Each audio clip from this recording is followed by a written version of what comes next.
Bakanlıkla birlikte adım atacağını vurgulayan Van, iki ülkenin Pour vous, est-ce qu'il est envisageable financial goals.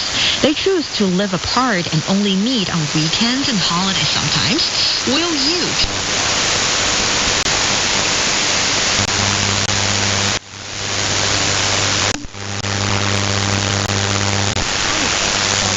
Kínai történelem során is kitűnik a Song-dinasztia rengeteg újításával a többi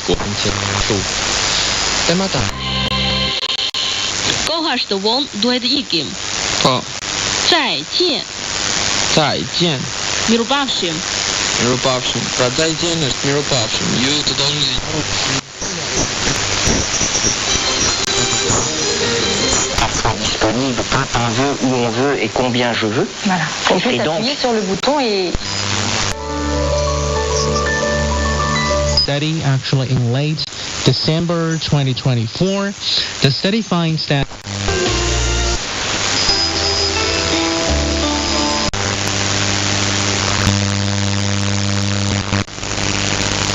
accélérer leur intégration dans le...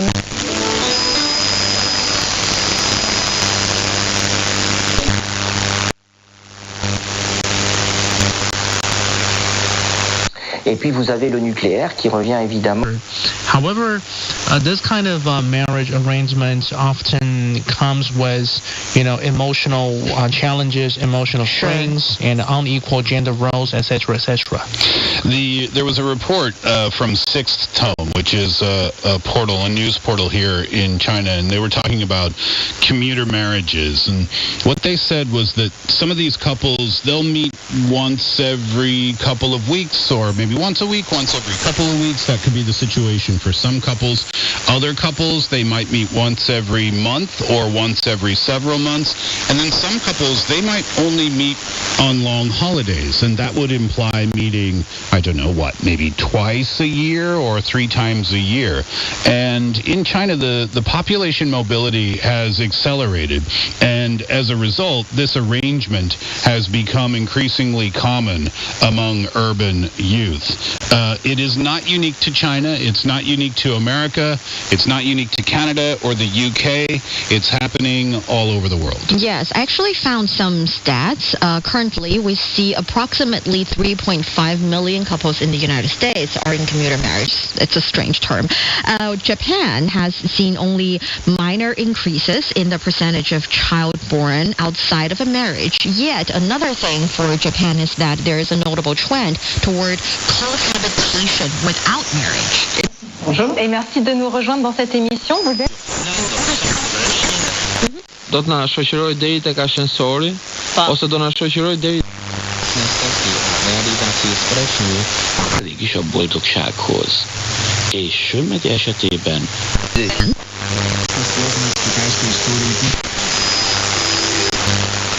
from southern part of the country. It takes almost more than a day to do that. Yet now, if you're traveling, for example, on air with a plane, then maybe it's just a half-day journey. So it's easier making the situation or making the choice an easier to make choice. That is one reason I can think of. Yeah, infrastructure development, especially transportation, the convenience, that's a major factor giving rise to this phenomenon, this social phenomenon. That's undeniable. For example, it used to be the case. I can share one of my personal observation. It used to be the case that traveling from my hometown, a small city in the eastern province of Zhejiang, to Hangzhou, which is the provincial capital city. Like 10 years ago, it would take you 2 hours of driving. Nowadays, with high-speed railway trains, it takes only half an hour, 40 minutes, perhaps 50 minutes. So, indeed, I have a friend, a classmate of mine, who is making a living in Hangzhou from Monday to Friday, and but his wife and his daughter is living in my hometown, the small city, and they meet on weekends. Either his wife takes their daughter to Hangzhou, or my friend comes back to the hometown from Hangzhou. Yes, I think the transportation system is making this choice possible. But at the same time, why are couples making the choice or making the decision of living apart together? That's I think in a bigger picture sense, we're talking about, say, making choices. I'm not sure whether we can phrase it as rational choice. Some people may describe it as rational, but some people may have their own reservation. But it is a choice driven by career ambition, financial issues, sometimes financial instability, and a desire for long-term family security. I guess for many couples, living apart is not a passive compromise, but an active decision that has been made to maximize opportunities in a very, very competitive and complex labor market. I think there's no one answer to that question, because there might be many different things taken into consideration. I think if you live in this city and you have this much of a monthly income, and I can live in that city, perhaps for 5 days a week like your friend is doing, and then come back on the weekend and have that much income, then we can have more stability financially in our family. We can take care of our parents if that is a priority for the couple. There's that. Then there's also the ambition of career. And I found this interesting. This is from the United States, from a researcher, a sociologist called Danielle Lindemann at Lehigh University in America. And what Dr. Lindemann suggested is that the more educated you are, then that might place constraints on the location where you work. So, for example, if Ding Heng has a PhD in psychology, and that allows him a career opportunity in, I don't know, Macau at a university there, and his wife has a PhD in economics, and that allows her an opportunity to teach at, a prestigious Beijing university. Well, then those are very niche degrees. So therefore, you're almost limited in your opportunities, even though it would seem like it's presenting more opportunities. If that makes sense, it's kind of counterintuitive. But Dr. Lindemann suggests that the more educated both.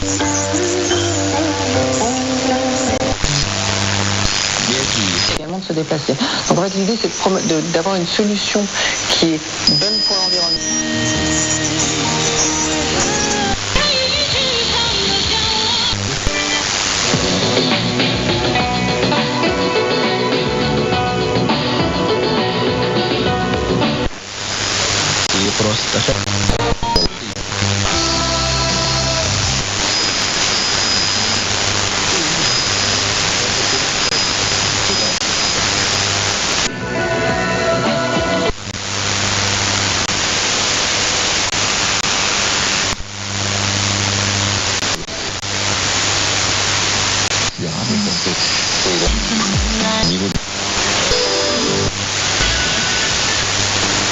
bureaus in different parts of the country, which means they would send this person to a local station to work for a year or two. So this is only one type of situation, but when you are creating a better...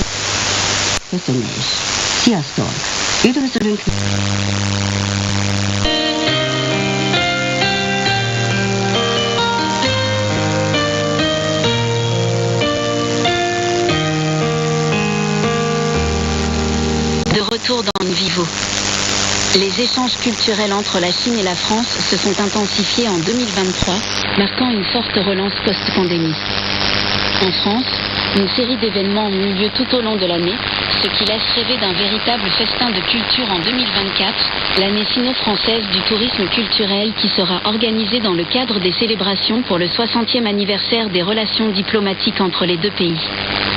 À la fin de janvier dernier, le club de football Paris Saint-Germain, couramment appelé le PSG, a célébré le Nouvel An chinois avec une tunique spéciale. Dans un match conférence disputé au stade du Parc des Princes, Kylian Mbappé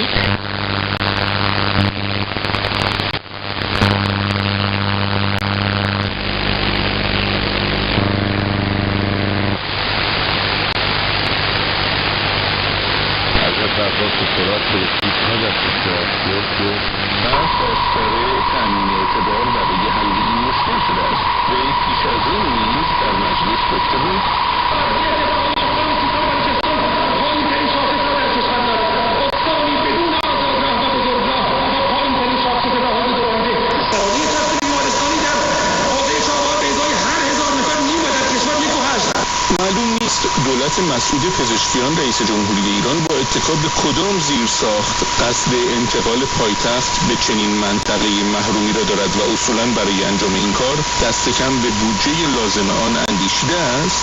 علی مدنی پور، استاد رشته معماری و شهرسازی در دانشگاه نیوکاسل، در مورد انتقال پایتخت مکران به رادیو فردا میگوید دلایل انتخاب چنین منطقه‌ای را نمی‌داند. به می‌افزاید خب البته ببینید امکان وجود داره که شما پایتخت رو جابجا کنید. بعضی کشورها خیلی کشورها کردن این کار و نکته اینجاست که یک چنین پروژه یک پروژه کوتاه مدت نیست. ممکنه یک نسل یا بیش از یک نسل طول بکشه تا یک شهر جدیدی، به خصوص وقت صحبت کنیم درباره مناطقی که وجود نداره شهری توشون رو بخوایم یه شهر جدیدی بسازی و بعد یک پایتخت یک کشور بزرگ رو منتقل کنیم به اونجا. ولی من هنوز نشنیدم علت این که چرا مکران جای خوبی. البته مکران پتانسیل های خیلی قوی داره، ولی آیا این بهترین جا برای یک پایتخته؟ این من هنوز نشنیدم دلایل این که چنین جایی بهتره. اگر به لحاظ دفاعی بخواید فکر کنی که یعنی خب یک کشور پهناوری مثل ایران اگر بخواد پایتختش رو جایی بذاره که نسبتاً موقعیت دفاعی خوبی داشته باشه، اینجا تقدیم میکنم. اگه خانومشون شنونده تقدیم کردم به شما. آقای رهگذر، یکی از شنونده‌هام پرسیدن که اون شبی که در کابل با جناب مهندس هم اتاق بودید از فرداش با ایشون ادامه راه می‌خواستیم ببینیم یا نه، یعنی شما تمایل به این کار داشتیم، بهش اصلا فکر کردید؟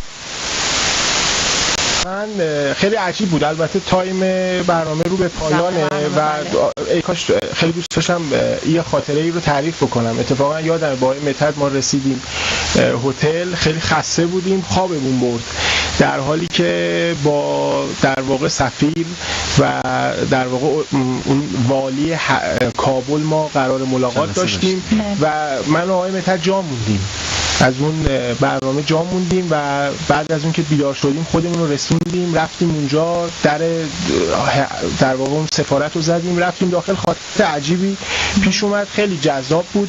بله، به خاطر همینم هستش که الان 13-14 سال من در کنار آقای مدت به هر حال افتخارم هستش که با ایشون به هر حال هم همکاریم، هم به هر حال رفاقت داریم.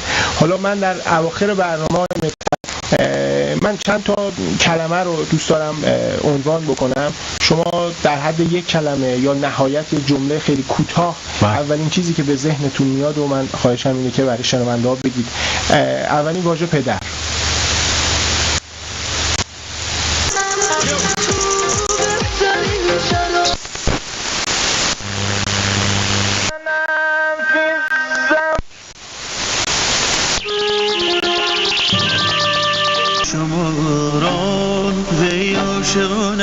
بیشماره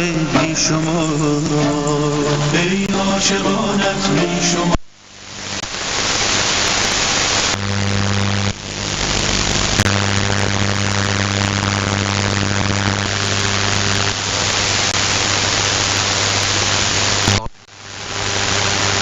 Rég nem láttam el. Hogy vagy?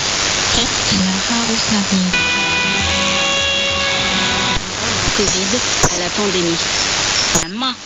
Je, du, de, tiens, main. Je veut dire ce. Those two things can be true. You can do both of those things.